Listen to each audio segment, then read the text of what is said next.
Hey everybody, Invisiblekatana here, and this is part 2 of my review of Zack Snyder's Justice League. As you can see, I have my Batman v Superman shirt. I forgot who gave me this, but it was free, and it's, I think, extra large, so when I get fat, I still have a good shirt to wear.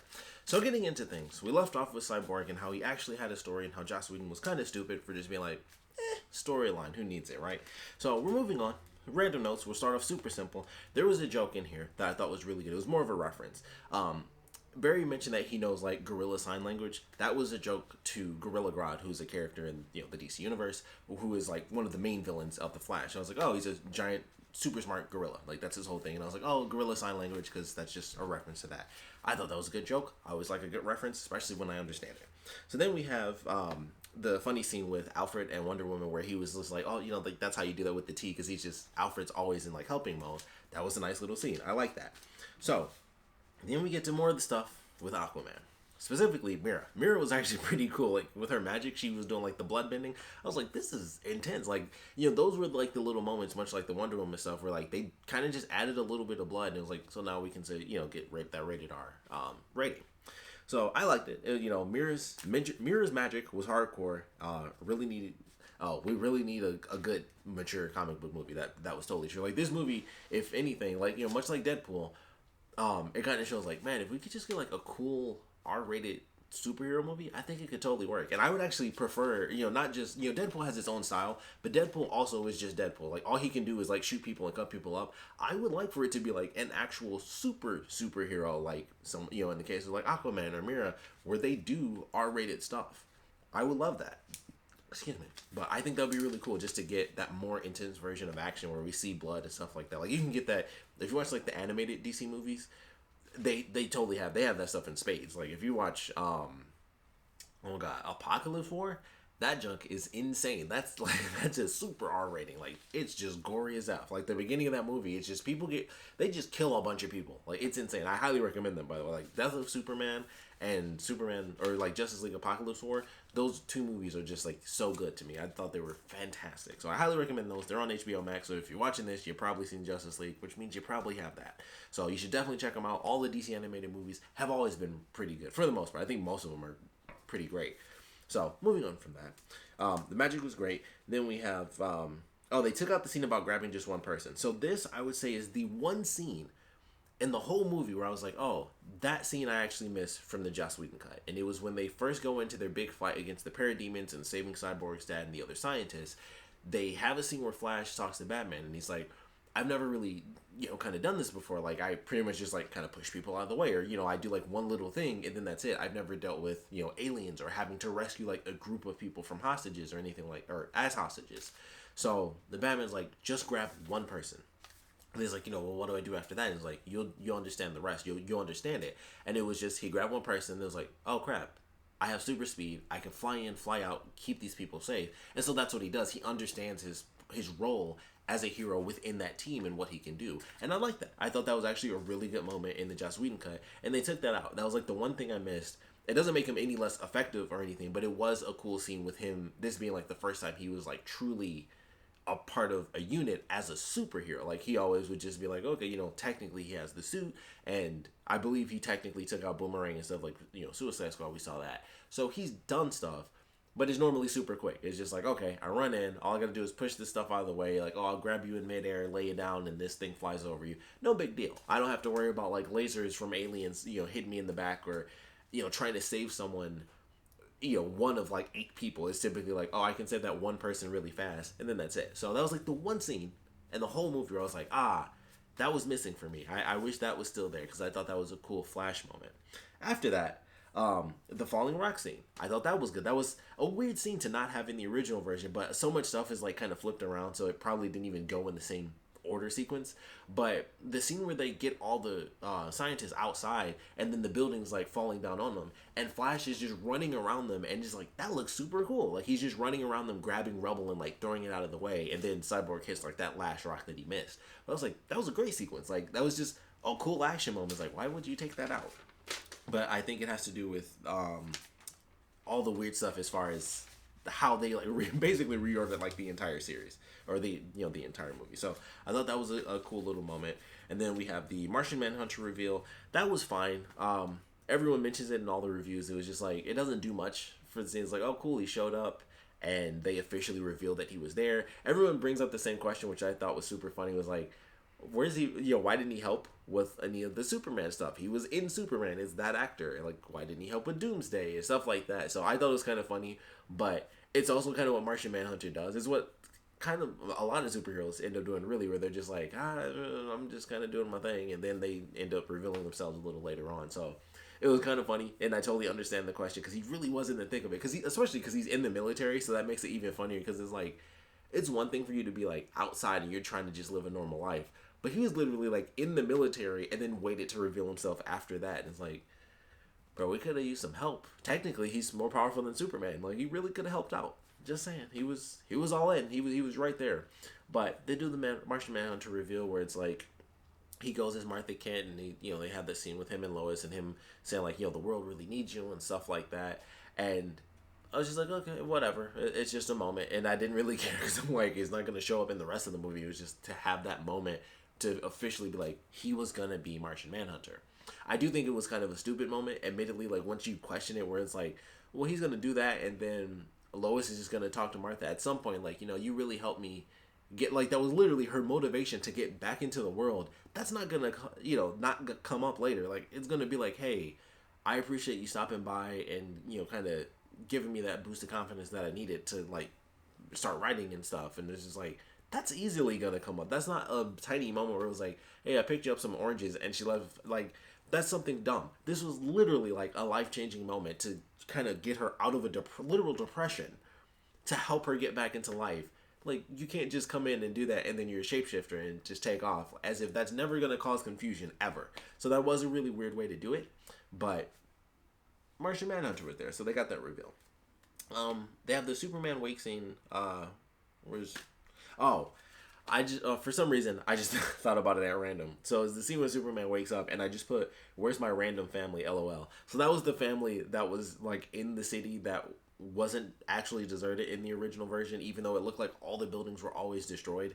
And obviously they literally never showed anyone except like those people. They probably showed some people somewhere, but for the most part they never showed anybody, and it was just that little family that was on the outskirts of the town as well. They weren't even in the actual town, where there were apparently a buttload of people if you watch the Joss Whedon version, because Superman's like picking up buildings and saving people. But we never actually see anyone but that little family, where the father's like, no, everything will be cool. We're going to stay here. I'm like, dude, there's laser beams. Leave. Just leave. You're already on the outskirts. They were literally in the best position to just leave. And then they just didn't, because the dad was like, nah, it'll be cool. It'll be cool. We're in like our 1-bedroom house with 4 kids, with 2 kids and four people total. No biggie. So that just popped into my head. I finally thought about them, like, oh, where's my random family? Didn't need them, and it's fine that they're gone. The flashbacks with Darkseid. Well, technically, it was like a possible flash forward. So they show him use the Omega Beam. That was pretty cool. Kilowog was in there. He was one of like the dead characters, many dead characters that Darkseid took out. Kilowog was there. He's part of the Green Lanterns. He's an important character when it comes to Kilowog. Oh man. So there are 2 things in this movie, and I wrote the other one like only a few notes down, so we'll get to the second one. But Flash keeps passing out in this effing movie.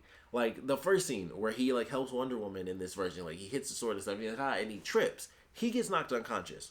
The scene where they wake up Superman, he runs backwards, he like reverses time a little bit. He hits the box and it wakes up Superman. He runs past, he tumbles, he hits a wall, and then he passes out again. I was like, this dude just keep passing out all the effing time. Oh my goodness. This is in the original version. This is Joss Whedon's version, and it's in this one. They need to stop saying this man's name. Clark. Like, there are cops right here. Unless you're gonna mind wipe this dude or straight up kill him, stop using this man's real name. Like, I know he's technically dead, so I don't know. I never thought about that in the Joss Whedon version, but like, he technically died. Like, they did say that. I believe in Man of Steel, either Man of Steel or Batman v Superman, they mentioned that. Like, like Clark Kent is actually dead, and so now he's just back. But I'm just like, please stop saying this man's name. Like, Clark Kent. Like, please stop. Just stop doing that. So that was interesting. Superman getting his black suit. I thought that was good. I thought that was way better than, and I'm pretty sure this was in Joss Whedon. It was either Joss Whedon's Joss Whedon's Justice League, or it may have been in Batman v Superman. But the scene where Superman goes like to the top of the mountain and he sees like the ghost of his dead dad or whatever, his human dad. I think that was Justice League, if I'm not mistaken. So I believe they replaced that with this, where it's both his father's, just his voiceover talking to him and kind of saying, like, this is what you should be, and really picking out the nice parts of what Jonathan Kent said, because he was, obviously, Man of Steel, I don't know why Zack Snyder did this, but Man of Steel version of, like, the Kents was just like, I mean, you could save them, but also fuck them, who cares? That's kind of how they acted. They were just like, I don't know, let the kids drown. They really didn't care that much. So, I don't know, whatever. But the voiceover was fantastic. Like, they're going through and it's switching back and forth between, like, his biological father and his Earth father that actually got to raise him. And I was like, this is really good. And he's going through and they have all the costumes come out. So, it's like his regular costume, his dad's outfit. I believe it was Zod's, like, armor outfit as well. And I was like, this is actually really cool. And they have the outfits. And then, of course, like, the last one opens up and they don't show it, but it's the black suit. So I thought that was really cool, and of course he gets that costume. And I was like, oh, that was a really good moment. I like having the voiceover of both his fathers, inspiring him, and the best parts of both of the things they said about having to lead the people and help the people and care and be a true superhero. I was like, that's cool. I like it. That's actually really good. And then we get to that second note. So Flash kept passing out. Cyborg kept pulling out those extra arms, and they weren't doing jack. Like, until the end of the movie, they did nothing. He kept being like, oh, I'm gonna get these 2 extra arms on you. That didn't do anything to Superman. It didn't do anything for something else. I forgot what else he did. He did it like 3 or 4 times, and it didn't work until like the very end of the movie. But I was just like, these arms don't do anything, man. Like, you need to stop. So then we go through. They have their big fight. They keep the scene in where Barry is running at super speed and Superman just looks over at him. It's still an amazing scene. It's very funny. Superman just beats up a bunch of people. They cut out the scene, the jokey, more jokey stuff where Batman gets hurt and he's like, something's definitely bleeding. I like the scene where Superman does say, like, do you bleed? That part I was okay with, even in the Joss Whedon version. I think it still could have fit because, I mean, clearly he goes through an actual fight. Him saying something evil in that moment, because it's like he has that, like, instant reaction of, this was the dude that almost killed me. And then that's the first thing he thinks of is like, do you bleed? And to have that be like a callback in Rage, I thought that actually still fit. I mean, you can't say it doesn't fit because he literally fights the whole Justice League. So if someone was like, that one line doesn't fit because Superman wouldn't say that, you're an idiot, because Superman wouldn't also fight any other hero. So that, like, obviously was a Joss Whedon, addition. So I get why he took it up, because basically this was all Zack Snyder. It was like, no, Joss Whedon anything in this. This is mine. So I get why that wasn't in there. But that one line, I actually still think fits. Batman joking like, oh, something's definitely bleeding. That, not so much. But Superman coming out full evil mode, do you bleed?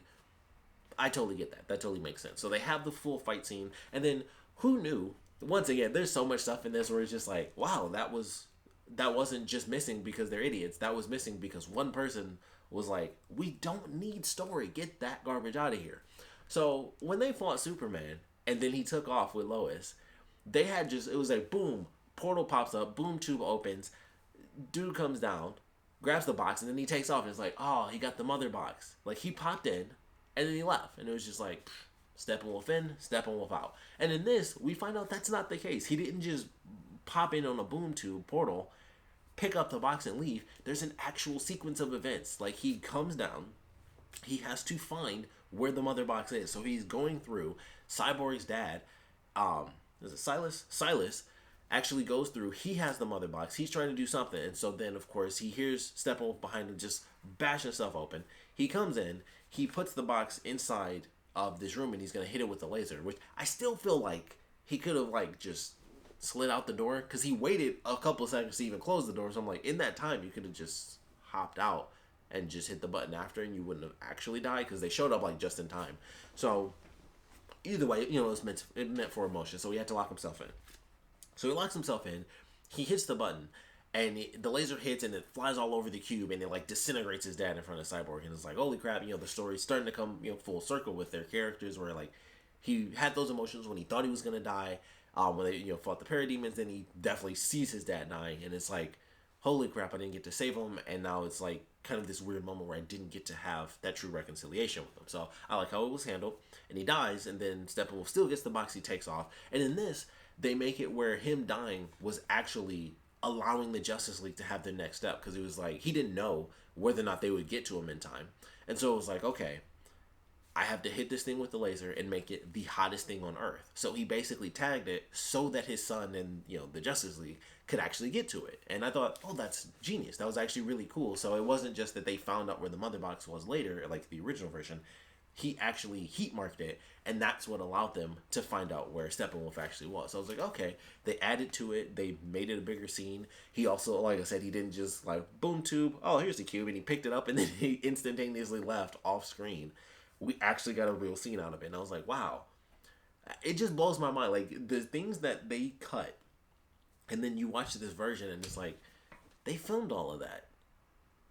That's crazy. And it's not like his dad wasn't in it. Like, his dad does talk to him in the movie. So even if they cut out a giant chunk of stuff, even that one scene, I'm like, I feel like they still could have used at least that. Like, they're just some random things where I'm like, that just adds so much. And I don't know what was going on with the studio. There must have been some insanely weird rule where it was like, it has to be this short. Because I'm like, I think the original movie is like specifically 2 hours long. And I'm like, it's really weird that they didn't bother to just be like, just throw in an extra 30 minutes. Because there's like a couple of these scenes just thrown in at 30 minutes. It would have just added to the original version of the movie. Like, any of the stuff with Cyborg really could have added to this movie.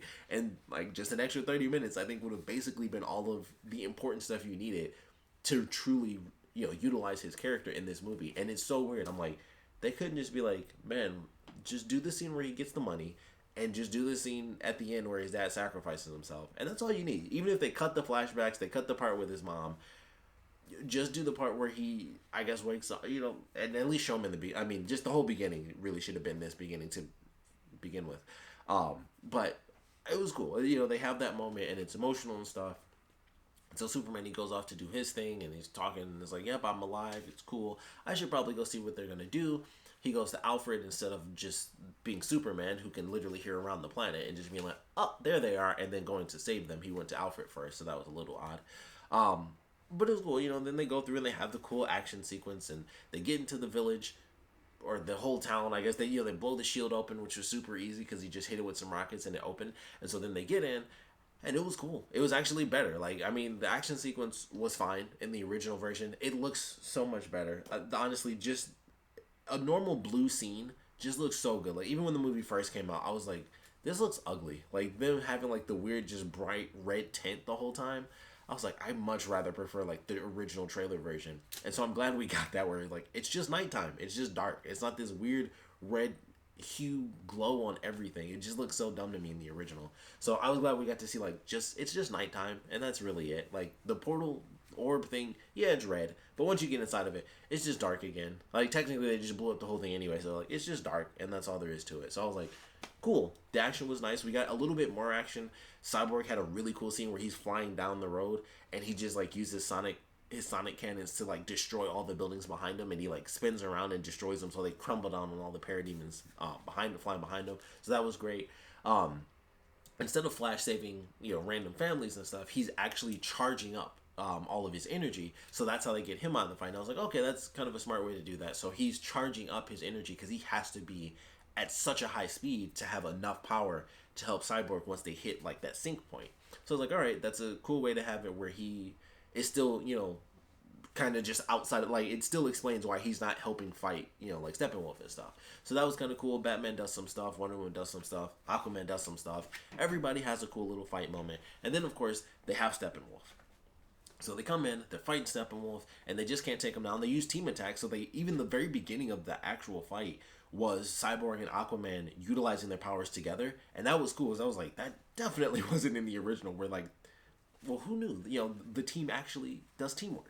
So they actually combine their powers to set off like that first little hit of an attack on him, and then Batman's just like doing the turret stuff and taking everybody out on the outside. Wonder Woman comes in, she's doing her thing, and it's a cool action sequence. They're just going back and forth, but of course Steppenwolf is just too powerful, and so he's taking everybody down.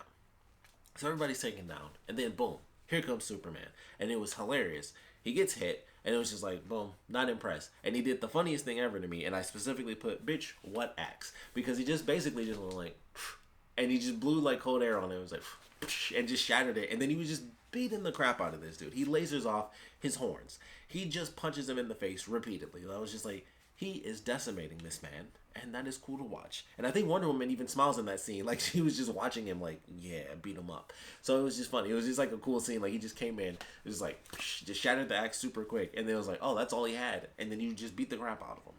So go through this whole moment. Everything's been happening. It's like, all right, once again, the 3-arm thing didn't do anything. So they're going through.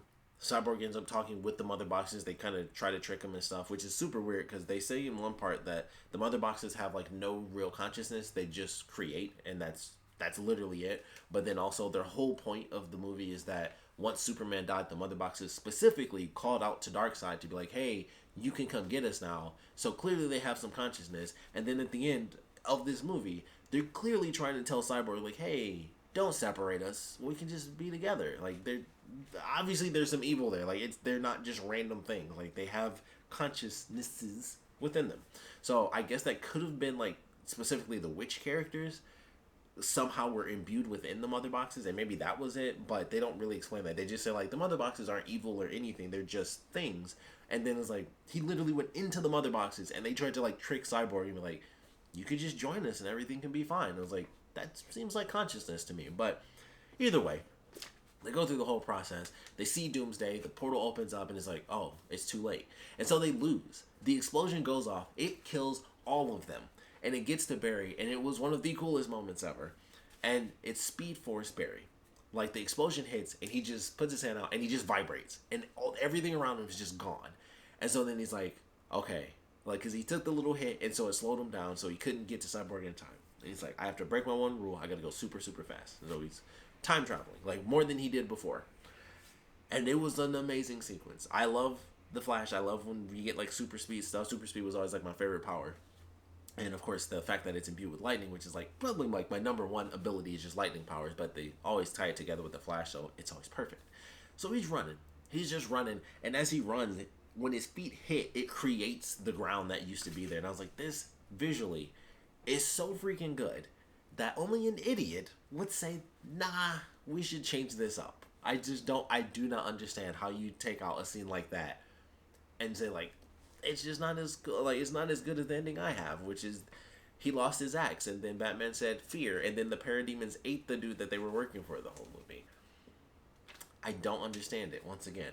But Flash runs backwards in time. He brings everything back. We slowly see like Superman's flesh reform. I was like, that was slightly grotesque. I don't know why they went the extra mile, but I loved it because I was like, it was just like a little bit of extra gore for no real reason. Like we actually see the cells like come back and I was like, that's weird, but I like it. And so of course he ends up getting to Cyborg in time, and that allows him to pull it apart. And that's where I actually have the note. The Four Hands actually did something, maybe. Like he asked Superman for help, and Superman came in, and he was like, "Oh, let me pop out my 2 extras." So I'll give them that they helped in that in moment. Maybe, just maybe, they actually did something at the end there. But I thought it was cool. And then they just kill Steppenwolf. It was really funny because it was like Aquaman stabs him, so it was like boom, strike one, you've been stabbed in the back. And then Superman, I think he smiled, and Superman was like, okay. And so he punched him, and he's like, I'm going to send your dude back to you. And Wonder Woman was like, but dead, because that's what I do in this movie. And then she just chopped his head off in midair, and his head goes through the portal. And of course, Darkseid doesn't care. He just steps on his head and just like, boom, and he crushes the other little horn off. And then the portal closes, and it's like the heroes looking at the big bad villain. And it was great. It was like, oh, that's a pretty epic ending. I liked how they did that. And so it was good. Everyone went off to do their thing. They have the moment where, because I think it was Lois who did the like narration in the original. And so in this, it's actually Cyborg's dad talking about like, speaking to you, it's your father twice over and stuff. And it was good. And we get the ending and we see what everyone's up to and kind of how things are about to start playing out. And I enjoyed that. Then we go into like, our 1,500 epilogues, and they were fine. Like, I understand that this was basically like, there's probably not going to be a sequel, so I understand that that's why he was just like, just put all of them in there, instead of having some be like deleted scenes later on. I think it was just like, it's literally everything, like just here's all of this stuff, because there's moments in this movie that could have been taken out, but I think he was just like, I got my chance, here's everything. So we got like our 18 endings. So I think the very first one was the original epilogue. They just technically changed what happened. Instead of it being, let's form the Legion of Doom, it was literally just leading into the Batman movie, which was, them finding out, well, technically it was Slade finding out that Batman is Bruce Wayne, and that was it. Lex wasn't just like, hey, we should start a League of Our Own, which was going to be the Legion of Doom. It was literally just like, he had, when we were going to get a Batman movie, it was going to be Batman versus Deathstroke, but Deathstroke knew who Batman was, and that would have been super cool, because I love Deathstroke, and Deathstroke versus Batman is always entertaining. Like, the dude is serious. Like, he is not a one-off villain. That dude is good. Like, he's fun to watch. If he's done right, Deathstroke is amazingly entertaining. I mean, heck, Arrow is a perfect example of that. Like, he's really cool in Arrow. Like, that's Deathstroke. He's good. So, probably won't happen, so it doesn't really matter. But that was cool. I was like, all right, that's entertaining to watch. So we got to see that. And then, of course, all the other ones. But the most important one after the original one, or, the main one that we got, which was supposed to lead to Batman, is, of course, what was supposed to lead into the future Justice League movie, which was the nightmare future that we got to see. So we jump into the future. I just specifically put destroyed future looks cool, and I still don't like Joker. And I'll get to that. But going through it, it was interesting. It was like, all right, we got Batman. Turns out that Deathstroke eventually in the future ends up working with him, so they're both still alive working together. Mira is there, Cyborg's still alive, Flash is still alive. They go through their conversation, and of course they reference how Darkseid was the one that killed Aquaman, which was the Flash forward that Cyborg got to see. And so she's like, when it comes down, I'll kill that bastard and stuff like that. And so, she said let him find it. So they may have been referencing I thought they were referencing Superman, but I feel like, they clearly showed that like Darkseid was the one that killed Aquaman, so she was specifically referencing Darkseid.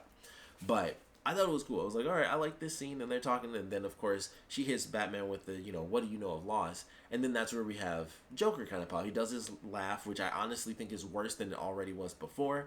And I thought it was actually okay before. I just think it's horrible here. I was like, this laugh just sounds bad. Like, it just sounds bad. It's the best way to put it. It's just bad to me. I was like, this sounds worse than it used to be. Excuse me. So he's laughing, and then he's like, well, of course he knows loss. And at this point, he knows he's Bruce Wayne. And so he's like, a mother, a father. And then Bruce is like, speak your words very carefully, because this is, of course, referencing the fact that he killed, who's apparently Dick Grayson and not Jason Todd. Like, Zack Snyder said that at some point, that it was Nightwing that actually dies. It wasn't going to end up being, like, the second Robin. It was just the original first Robin. So a very interesting twist on that formula. But that's apparently who it was. It was actually Nightwing and not Jason Todd. So, but he does say it. He's like, losing an adopted son. And then I think he said some other stuff, and then Batman was like, that's not being very careful. But I liked their exchange. I thought it was good. They had the weird reach around line. So that was just weird. But the stuff they say, like the tension that they built through that, I thought was good. Where it was like, he knows loss and stuff like that. And it's like, how many alternate timelines would you let other people die just so you can live? Like, how many timelines have you screwed up because you chose to live instead of allowing someone else to live? And I was like, oh, that's kind of cool. And he's just calling them out. And then Batman's like, okay, push my buttons, I'm going to push your buttons. So when Harley Quinn died, she wanted me to kill you. And believe me, I'm going to kill you. But she promised me to make it, she made me promise that I would make it slow. And I was like, this is actually really good. This is actually really cool. And then they have like the truce. He's like, tell you what, have a little truce. As long as you have this card, we're good. You rip it up, then we can have a conversation. And I was like, that was actually entertaining. I hated the fact that it was like out of focus for so long. Like they held on him doing that. And then the person who was behind the camera, he was like talking and stuff, and he didn't lean back into focus. He was still way out of focus. And I was like, they're holding on this for a long time out of focus. Like I know these were already reshoots. They could have just redone that. So it was super weird. Like they literally only had one chance to do it. Because I'm like, this looks horrible. Where it's just out of focus and he's talking for so long. They just didn't adjust the thing or even move closer. Like if he's out of focus, just naturally move the camera closer to him. I know that would change the perspective, but I would have rather have seen like a really weird looking close up than like just not redoing the shot and having it in focus. I probably would have complained anyway if it was like a weird close up, but I definitely would have preferred that if like it was blurry and then they just moved it until it was in focus. I would have been like, at least they moved it until it was in focus. I would have said that at the very least, but they were just like, we'll just let them say like 5 sentences and then we'll figure it out. I was like, why didn't they just redo that specific part? Because it was so weird to me that it was so out of focus. It didn't look cool. It was just out of focus. And I was like, this is just weird. So aside from that, I enjoyed the scene, but I like that. It was like, I'm going to kill you and stuff like that. And then, of course, Superman actually ends up finding them, and then Bruce wakes up. So it shows that he's still having those visions of the future. And then he walks outside, and that's where we have our official Martian Manhunter thing where he's like, hey, I'm gonna help you guys join the fight. And Bruce was kind of just like, okay. And then, Martian Manhunter was like, some people call me Martian Manhunter, and then he left, and that was it. And that was the end of the Justice League Snyder Cut. I enjoyed it. I thought it was actually really entertaining. I was honestly, entertained the whole way through. I didn't think it sucked. There's, definitely stuff that could have been taken out. Like I said, they have stuff in here where it's just like, you could still have made this at least 3 hours and stuff. I'm sure it's close to 4 hours, with the credits and everything. It's always 6 minutes or so. But I was just like, yeah, they still could have cut some stuff out. And I think the only reason it was obviously this long is because specifically it was the be all end all of everything. It was odds are, even with the popularity of this, might not come back. It's possible that does change. And I doubt they'll do yet another cut down version to condense everything, even though they could. And I would like to actually see that because, the stuff with Barry, where it's oh, the dude was reaching for, the slow motion CG seed scene, stuff like that. Clearly there are moments in here, whether slow motion or not, they could have taken out and it would have been okay. Because I'm you don't need a slow motion seed. You don't need certain people saying certain things multiple times, or, going to Steppenwolf where he has 2 mother boxes, and then later in the movie he still only has 2 mother boxes, but he gives another update to just say that he has 2 mother boxes, but something extra minute happens.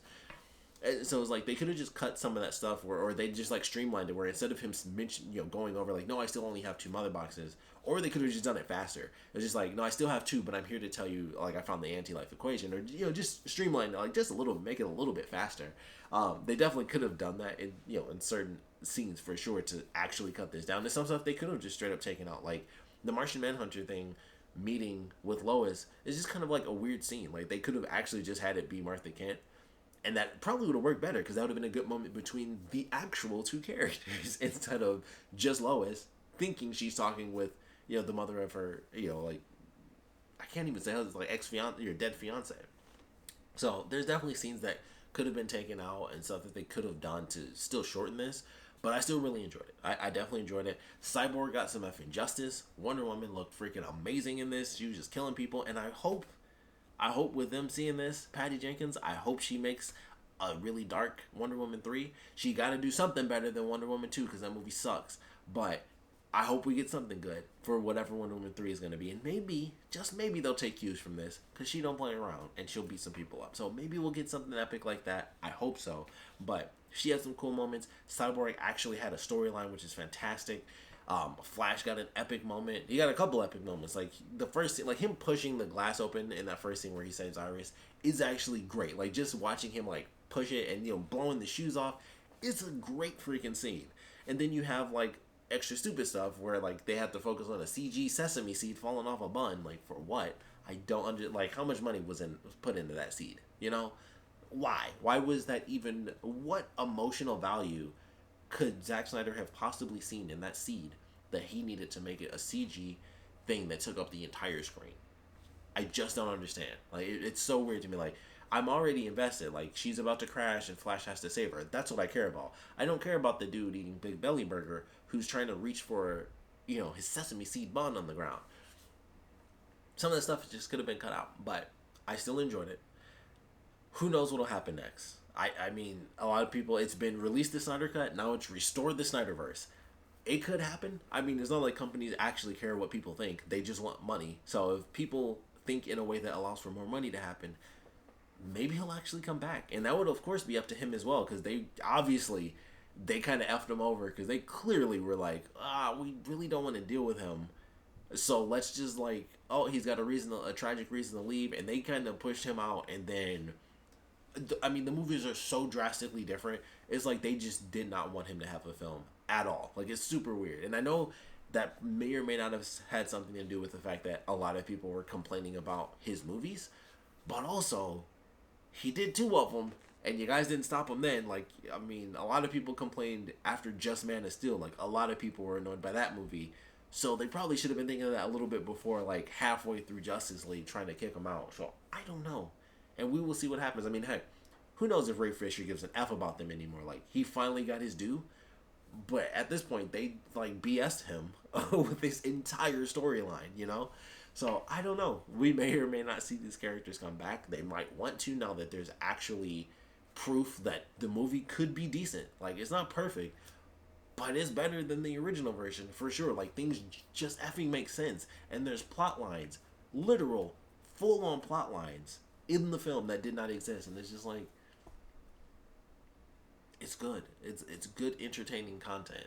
So, who knows what'll happen next? We'll just have to wait and see. I mean, the only thing we really know, I think, at this point is Wonder Woman and, the Matt Reeves Batman, but that's not, in the Snyderverse. And the Flash movie is technically coming out. So those are like the three things, but only two of those are within the Snyderverse. Or whatever verse they're going to call it now, because obviously they tried to edge him out, and they did. So it's not really the Snyderverse, but it's still that version of his characters. Sort of. I mean, I guess Wonder Woman 1984 proved that they will try to change what the characters are really like. And that could be good, or it could be Wonder Woman 1984. But I like this. Oh, man, so much more than 1984. But I like this. I thought it was good.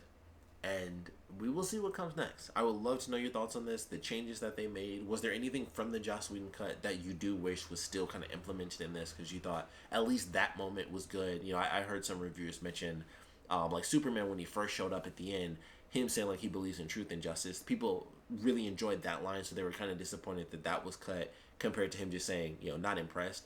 And I haven't watched the scene, but if Superman says something like that, I could see why people were like, that line's better than him just coming in and being like, not impressed. But him saying like, I believe in truth and a bit of justice as well.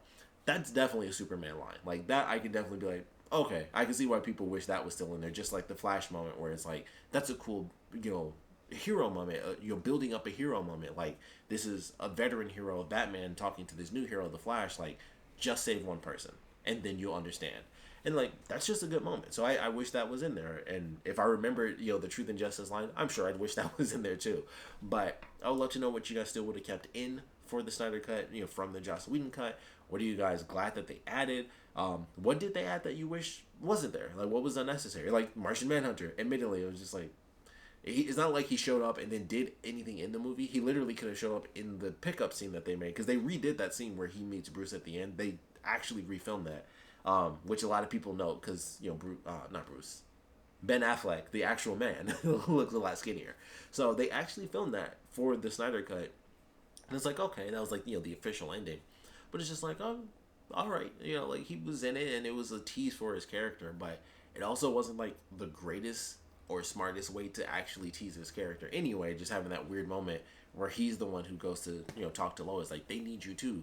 And if he thinks they need Lois, what did he think they needed him for? Because the dude knew that Doomsday existed. It's weird. But there's a lot of stuff that's good. There's some stuff that's just like, okay, that's weird. And it was super long. So it is what it is. But I enjoyed it. Would love to know your thoughts on it. Where do we go next? Are we getting back into this actual Snyderverse? Are they going to change Wonder Woman 3? Because I just hope they change Wonder Woman 3 based on Wonder Woman 2.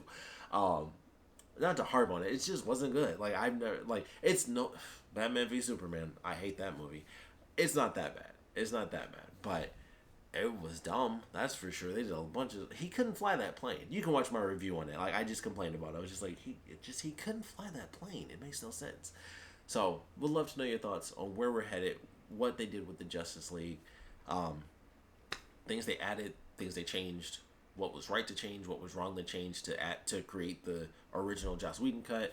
How would you make this a theatrical cut? I mean, this being 4 hours, like I said, there's stuff you could shave off, and it could be 3.5. I mean, movies are that. Endgame. Like, this could have been that, and it would have been like, okay, you know what? Even though they've been rushing through Man of Steel, Batman v Superman, where he dies at the end of the second movie he's in, and they bring him back right after, it was like, okay, they still had something that could have at least course corrected and been like, you know what? They were effing up, and it's still not perfect, but this is actually at least entertaining. This is like, all right, we understand the characters better.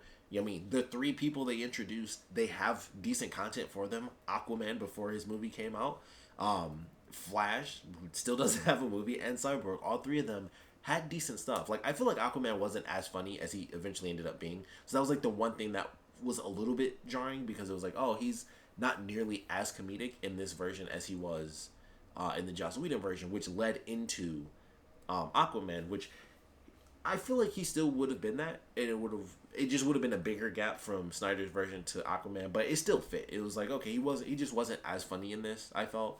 So it didn't really capture that specific essence of him.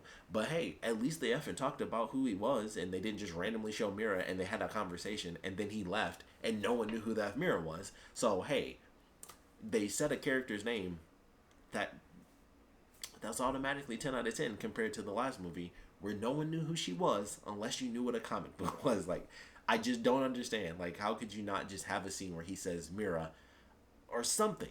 It's just so insane. I still don't understand. It's so crazy. But that is it. That's part 2 of my review for Zack Snyder's Justice League. I was gonna say Justice League, the Snyder Cut, but I'm give him his full respect. Zack Snyder's Justice League, the 4-hour epic. We'd love to know your thoughts, so please put your comments down in the comment section below. And of course, thanks for watching.